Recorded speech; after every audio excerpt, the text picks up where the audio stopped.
እናቴ እህት የለኝም እንደዚህ ምናምንና ግን እሷ ከእህት በላይ ናት። እግዚአብሔርን ለእያንዳንዱ ነገሬ እኔ አሁን እርጉዞኜ ስታም የሆነ ነገር ሲያጋጥመኝ እየሮጥኩ እሷ ጋር ነው የምደውለው።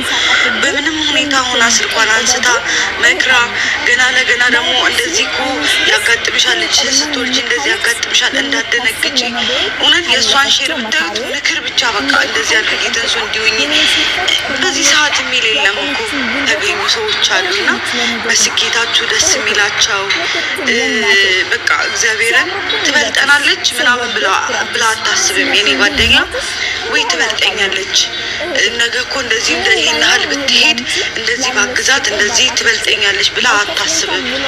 የኔ ስኬት የሚያስደስታት የምር ምርጥ ጓደኛ ነው ያለኝ እና የምሬን ነው ጌታ እምባዬ ነው የሚመጣው። እኔ እንደውም ብዙ ሙዚቃ አልሰራም ግን